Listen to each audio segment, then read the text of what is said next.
Olá você minha amiga, você meu amigo. Estamos começando mais um programa A Hora da Prosa. Mas antes, eu gostaria que você se inscrevesse no canal Jam. Clique no sininho, ative as notificações, compartilhe, curta. Ajude-nos a manter o canal Jam sempre ativo. Vamos ao vídeo de hoje.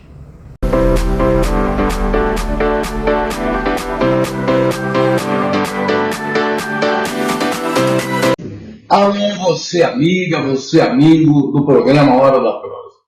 Estamos começando mais um episódio, dessa vez trazendo aqui esse rapaz que é pedagogo, foi professor na rede pública, foi instrutor de formação profissional, tem uma trajetória toda ela dedicada à educação e é também um morador aqui da região do ABC, amigo de longa data, já trabalhamos juntos na formação profissional na cidade de Santo André. Então eu vou pedir para você se apresentar. Carlos Ribeiro, conta aqui para os nossos telespectadores quem é você, de onde você veio e o que você andou fazendo por aí até chegar aqui, Carlos. Opa, bom, eu nasci numa cidade do interior de São Paulo, chamada Flórida Paulista. 6, 7 anos, morei em Andradina, onde eu iniciei meu ensino fundamental, né? E depois voltei para a Flórida por mais um tempinho, até vir para Santo André. Eu cheguei em Santo André com 13 anos e estou até hoje. Morei na Vida Gabi Coutinho, lá do outro lado da cidade, em relação ao que eu estou morando hoje, né? A Vila Sacadura Cabral. Hoje eu sou aqui do Marajoara, divisa com São Jorge. Ali. Ao lado da Fundação Santo André. Isso, no tempo que era tudo aberto ali, a gente podia jogar bola, podia passear por lá. Fechado. Faz um bom tempo. De 75 para cá, eu não saí de Santo André, mudei só de bairro, né? Mas continuo em Santo André. A minha família que a gente veio para cá, acabou voltando no interior. A maioria hoje mora em Araçatuba, de vez em quando estou passeando por lá, para ver a minha mãe. E alguns dos meus irmãos que moram por lá também. Aqui na cidade de Santo André, eu comecei a trabalhar com 14 para 15 anos. Naquela época, 14 anos eu já podia trabalhar. Demorou um tempinho para registro, mas eu comecei a trabalhar com marcenaria. No dia, 3 horas da tarde, né? Eu fui falar com o rapaz, falou, não, pode, eu vou contratar você e tal. E no mesmo dia, eu falei, então quando que eu começo? Pode começar agora, se você quiser. Então, vamos começar. E foi a minha área de trabalho por uns 10, 12 anos, a marcenaria. Trabalhei em marcenarias pequenas, marcenarias maiores, em indústrias. E foi onde eu aprendi a mexer com móveis, né? Até hoje ainda mexo com alguma coisa. Um filho que vai casar, uma filha, então alguma coisa que está sempre fazendo, né? Você dizia que você morou lá na Gabo Coutinho, próximo da Fundação Santo André. Gabo Coutinho, um campo ali, né, ao lado da Fundação. Carlos, quando eu te conheci, você já trabalhava com marcenaria. Como é que foi que você se tornou instrutor de marcenaria? Bom, eu trabalhava na Pirelli, né? Eu trabalhei um bom tempo lá. E quando eu saí da Pirelli, eu comecei a fazer alguns trabalhos em casa, ali. E a minha esposa foi para o centro de saúde, o posto de saúde, e lá ela conseguiu um cartão dizendo que estava tendo concurso em Santo André para trabalhar na área de monitor. Na época fica até confuso. Monitor, o que é para você? Será que é preparar o material para alguém fazer? Como que é isso? Eu não tinha noção do significado. E eu prestei concurso, passei e fui chamado. Aí não tinha a estrutura para a marcenaria no começo, foi bem complicado. Aí me colocaram em outra área, porque não tinha ainda o espaço para estar dando aula de marcenaria mesmo. Então eu trabalhei com adolescente, em um projeto chamado PIPA, que era Programa de Informação Profissional para Adolescente. Uns 2 ou 3 anos nesse programa, até que surgiu a oportunidade de trabalhar realmente com a marcenaria. Ela surgiu em Paranapiacaba. Primeiro a gente foi lá para Paranapiacaba, trabalhou um bom tempo lá. Aí voltamos para o centro de Santo André. Armando Mazo, né, ali próximo Da Palmares. Isso, da Palmares, por ali, Piralice, né? Então, veja bem, você falou de uma experiência interessante que foi para Paranapiacaba. Você trabalhou naquela equipe que montou uma marcenaria, que fez um trabalho de restauro das casas. É nessa época que você trabalhou lá? Nessa época. Isso foi logo depois que a Prefeitura de Santo André comprou a Vila de Paranapiacaba, né, se montou um projeto de restauração. Aí você dava aula lá de marcenaria? De marcenaria. Muito bem. Você ficou quanto tempo trabalhando na formação profissional? Olha, além da marcenaria, quando eu trabalhei nesse projeto PIPA, o projeto acabou se encerrando e eu trabalhei também na área de gestão e habilidade básica. Então eu entrava em outros cursos para conversar com os alunos sobre como fazer o seu currículo, por exemplo, uma ética profissional, coisa desse tipo, né, que era o trabalho. Habilidades básicas e de gestão. Isso, perfeito. E depois a gente foi para Paranapiacaba para começar com esse projeto. E eu fiquei ali até o momento de vir para Santo André, novamente, lá é Santo André, Paranapiacaba. Até o momento a gente retornar, aí tem o centro público, que ia começar com o curso de marcenaria, tinha um projeto da manhã, projeto da tarde e o da noite. Eu trabalhava em dois dos períodos, né? Já trabalhei tarde e noite, trabalhei manhã e noite também, por conta de outros trabalhos que eu assumi depois. E, Carlos, nesse programa de formação profissional, qual era o público atendido nesse programa da Prefeitura de Santo André?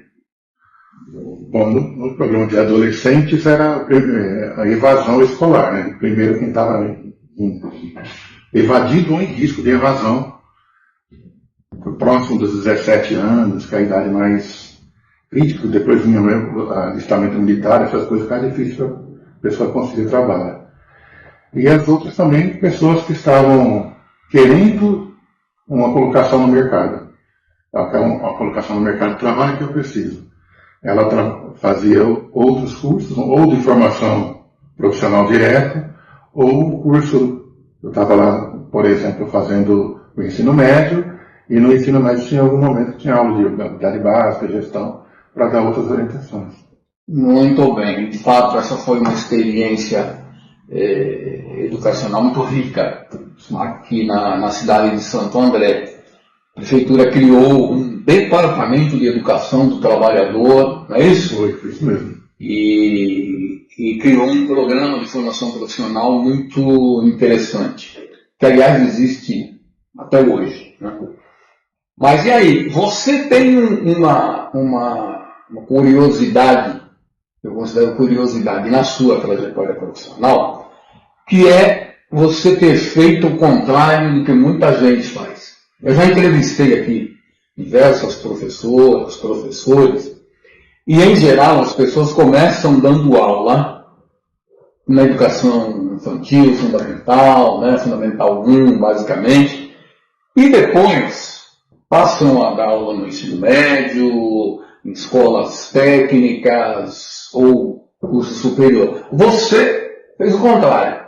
Como é que foi? Conta aí como é que foi essa sua migração da formação profissional, técnica, para a educação regular. Sim. Bom, eu tive uma coordenadora chamada Fátima Moreira, que uma vez ela me perguntou como que alguém sai da marcenaria e vem para a educação da forma que você veio. Eu contei para ela que a gente, no dia a dia, trabalhava com a madeira, e tem uma madeira que chama de madeira reversa. A reversa é aquela onde você lixa para cá e arrepia, você lixa para cá e arrepia também, não tem um lado correto. Então tem uma técnica para trabalhar com ela. E eu falei, eu acho que eu trouxe isso para a minha vida no trato com as pessoas também. Então não adianta você ir com força, porque você vai arrepiar dos dois lados, não tem como seguir. E, então, segundo as pessoas daquele período, elas me incentivaram muito, bastante, a procurar, a seguir. Você é educador nato, você poderia estar se formando, né, indo atrás. E aí que eu fui procurar. Eu fui para a Fundação Santo André, né, fazer o meu curso lá. Foi por causa do incentivo dessas pessoas, né? Elas me orientaram nesse sentido. Até esse momento, então, você não tinha formação superior ainda? Não tinha. Ok. E aí você vai fazer pedagogia na Fundação Santo André. Na Fundação Santo André e se tornou professor. Sim. E você foi lecionar aonde? Com quem? Que tipo de aluno você teve nesse momento? Bom, na formação profissional, a maioria adultos ou adolescentes, né, como eu trabalhei. Aí eu prestei um concurso em São Bernardo.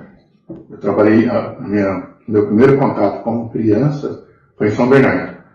Aí eu negociei aqui em Santo André os meus horários, que eu queria permanecer nos 2 municípios, né? E eu consegui fazer isso. Então eu atuava na formação profissional aqui e na educação, no ensino fundamental em São Bernardo. Aí foi o meu primeiro contato com crianças lá na época era primeira a quarta, que hoje é o primeiro ao quinto, né? E depois de um tempo surgiu a oportunidade de um concurso aqui, que eu também passei, e aí eu só troquei a área, né? No caso, permaneci no município com o mesmo registro, tudo, mas mudando a função. Nesse momento que eu fui trabalhar com crianças aqui também. E o que é mais interessante, na sua opinião? Dar aula para adulto ou dar aula para criança? Olha, é uma boa pergunta, porque eu gostei das duas áreas, né? Agora, a criança, o retorno é bem grande, é imediato, né? O adulto, às vezes, demora um tempo para dar o retorno ou se colocar a ponto de você entender se ele está avançando ou não. Já a criança é naquele instante, né? Bem transparente. Você deu aula em São Bernardo durante quanto tempo? Bastante tempo? 13 anos eu fiquei em São Bernardo. 13 anos na educação infantil. Isso é fundamental. Fundamental. Está aposentado hoje? Hoje estou 4 anos aposentado. Né? Vai fazer 4 anos. Muito bem. Então você não entrou naquela turma que o Fernando Henrique Cardoso chamava de vagabundo, né? Lembra quando ele dizia que quando a gente estava trabalhando na formação profissional, o Fernando Henrique Cardoso dizia que quem se aposentava com menos de 50 era vagabundo. Era vagabundo, né? Ele aposentou com 38, sabe então. Ele também faz parte desse grupo. O que aconteceu com a gente foi prorrogando o tempo. Chegava o período, vou aposentar agora. Aí tinha uma mudança lá na lei e você tinha que ficar mais tempo, né? Eu acabei contribuindo 42 anos para poder aposentar. Isso por ser professor, que pode aposentar aos 60. Senão teria que estar trabalhando ainda. É verdade. Agora o povo trabalha até 65 no mínimo, né? Atenção, escritoras e escritores. Se você escreveu, seu material está engavetado e você não sabe como publicar, venha para a Editora Cooprocesso. A Editora Cooprocesso vai transformar o seu original num belo livro. Entre em contato conosco. 11 97598 0075. Enfim, você mora em Santo André há bastante tempo. Você viu uma transformação pela qual essa cidade passou dos anos 80 principalmente para cá. Como é que você está vendo hoje a situação na cidade de Santo André? A cidade está melhor ou está pior do que era Todo mundo reclama que era muito fácil arrumar emprego aqui em Santo André. Hoje não é mais. Hoje as pessoas têm dificuldade. Muita gente que mora em Santo André vão trabalhar em São Bernardo, São Caetano, São Paulo. A cidade hoje está melhor ou está pior do que a que você conheceu quando veio para cá, Carlos? Bom, quando eu cheguei aqui, estava no regime militar ainda, então era comum você ver tantos passeando pelas ruas, então foi um momento meio turbulento, né? Depois de um tempo, o que a gente fazia, eu acho que ajudava muito na questão do emprego, porque o trabalho vai mudando. Não tem mais a pessoa que faz datilografia, por exemplo, talvez nem saiba o nome. Então, como que essas pessoas que estavam eram dessa área iam se colocar novamente? Se isso já não tinha mais. Então, precisavam buscar uma nova formação, uma nova orientação. E as pessoas acabavam, nos nossos cursos, né, encontrando caminhos. Não necessariamente daquela formação, mas aquilo acabava contribuindo de uma forma ou de outra para ela se colocar, ganhando confiança, né, para participar das entrevistas e tudo mais. Hoje, para dizer se está melhor ou pior, eu até teria que ponderar algumas coisas, mas eu vejo com dificuldade.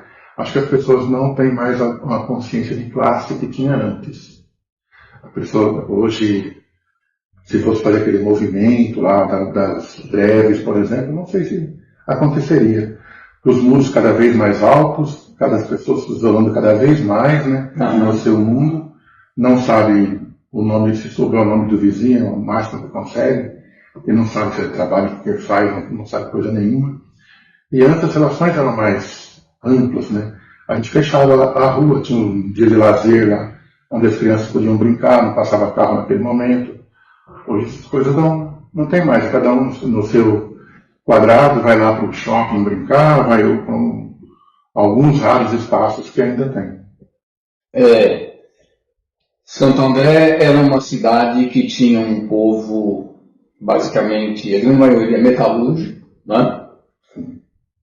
Tinha uma indústria química forte, também na cidade de Santo André, e hoje é um polo de serviço. Isso, você sendo um morador aqui há tanto tempo, como é que você... O que você observa? Mudou o ambiente de trabalho das pessoas na cidade, as pessoas também mudaram. Sim. E aí? Os profissionais, por exemplo, que atuavam, antigamente eles tinham uma preocupação muito grande com a qualidade do trabalho, né? E hoje eu vejo que hoje a preocupação vou terminar logo por conta do meu lucro, do meu retorno financeiro. Sem essa preocupação mais com a qualidade, com o que precisaria ser oferecido para a pessoa, né? A qualidade mesmo do trabalho. Isso tem se defasado bastante. Eu vejo bem complicado. E o trabalho também não é mais, eu vou lá, carteira assinada, vou trabalhar por um tempo, tem algumas garantias. Está bem, são trabalhos, a maioria dos trabalhos é temporário, 6, 9 meses, aí você fica um tempo fora, volta a trabalhar naquele momento, não tem mais aquela segurança da pessoa se identificar com a sua área e o seu espaço de trabalho por 5, 6 anos pelo menos. Uhum. Isso não acontece. Você é um educador. Viveu essa última reforma educacional, principalmente do ensino médio, nos anos finais do ensino fundamental e do ensino médio, trouxeram para a sala de aula aquela coisa de projeto de vida, que a pessoa tem que planejar a sua vida. E nesse tipo de disciplina, o que tem se pregado para a juventude é que a juventude tem que ser empreendedora.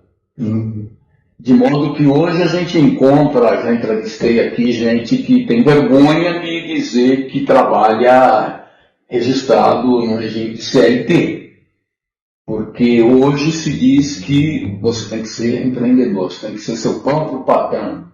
Como é que você vê isso? Você tem filhos? Como é que você viu essa transformação?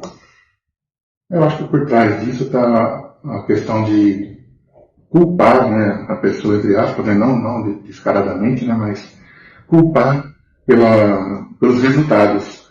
Eu não fui um empreendedor, não tive muito sucesso, porque eu falhei em algum momento, sempre a pessoa falhando, não todo um sistema, né. Então, acho que o empreendedorismo que se prega, para mim, por trás disso, tem sempre essa culpabilidade. Quando a gente começou a trabalhar na educação profissional, existia um discurso corrente aí na sociedade de que as pessoas não conseguiam emprego porque não eram devidamente qualificadas. Lembra disso? Sim, sim. Então, todo mundo passou a fazer programas de qualificação profissional. E as pessoas foram tendo cada vez menos oportunidades. Você conhece o Nelson, o professor Nelson Hipólito, que também já foi entrevistado aqui. Nelson e eu escrevemos um livro que se chama Onde Vamos Trabalhar, onde a gente discute essas coisas. A garotada de hoje, 20 e poucos anos de idade, aqui na cidade de Santo André, não conseguem ter o mesmo nível de rendimento que os pais tinham lá nos anos 90. Né?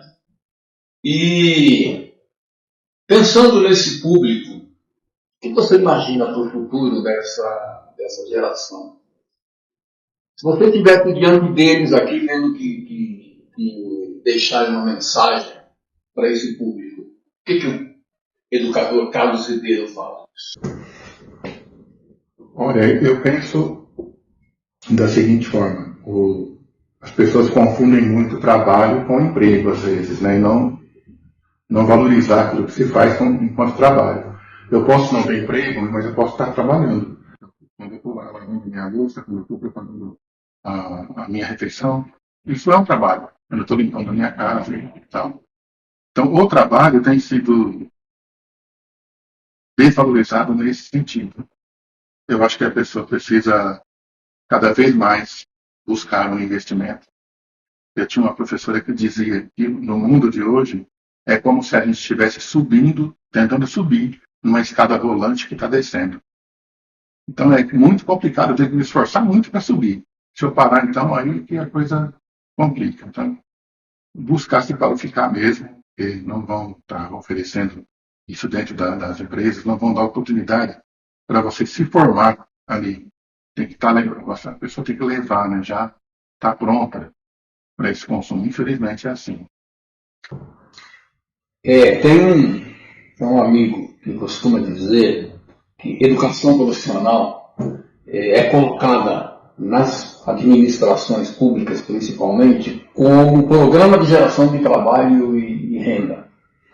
E ele batia na seguinte tecla: ele foi secretário de Desenvolvimento Econômico aqui em Santo André, e ele disse: educação profissional, Leandro, só gera emprego para quem dá aula. Os programas de educação profissional só servem como programa de geração de trabalho e renda para quem é contratado para dar aula. Olha só. Porque a grande maioria das pessoas que passam por lá, que são os alunos, aquilo dificilmente se converte em atividade profissional geradora de renda para as pessoas. É uma pena que a gente não tem nenhum estudo sobre a quantidade de alunos que a gente forma na educação profissional para saber o que acontece com eles depois, né? Sim. E acho que não só profissionalmente, porque às vezes ele não consegue atuar na área que ele se formou ali, mas as informações que ele tinha, ele retornou a pessoa melhor para a sua família, para a sociedade. E isso não se leva em conta. Né? A gente não, e também não tem como apurar isso, né? Não tem como mensurar, como avaliar. Não tem indicador nenhum.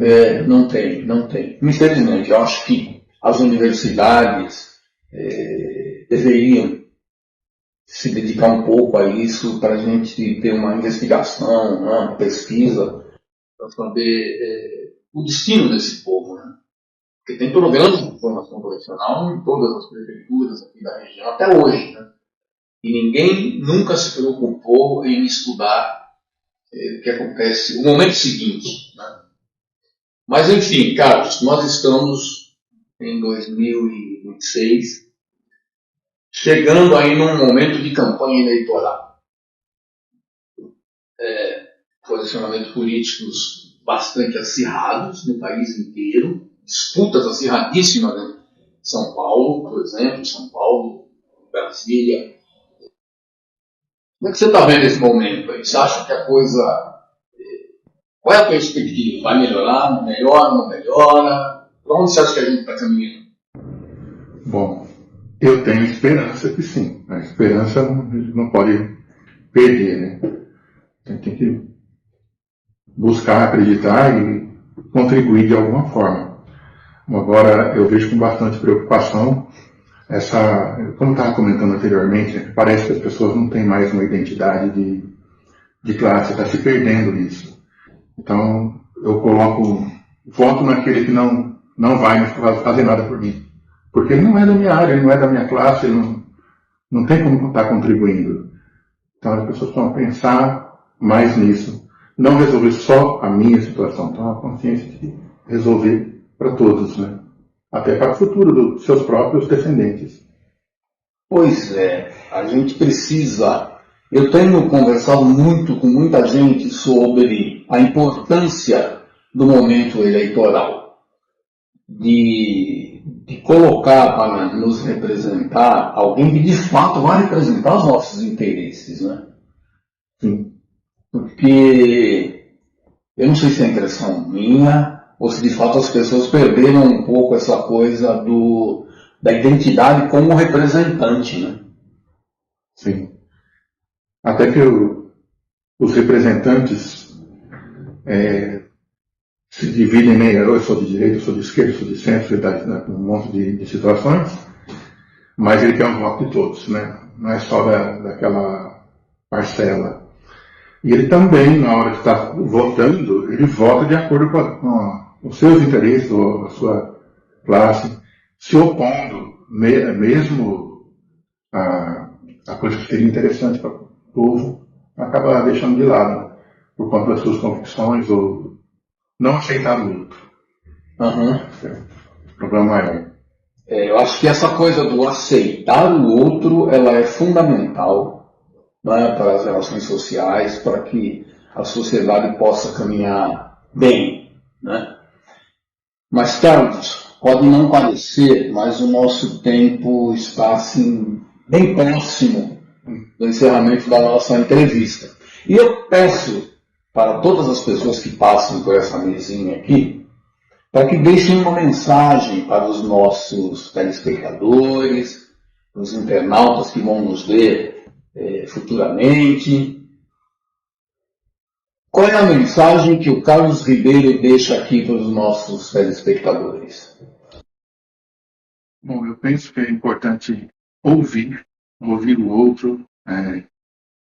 Não precisa estar concordando, mas tem que dar ao outro o direito de se colocar.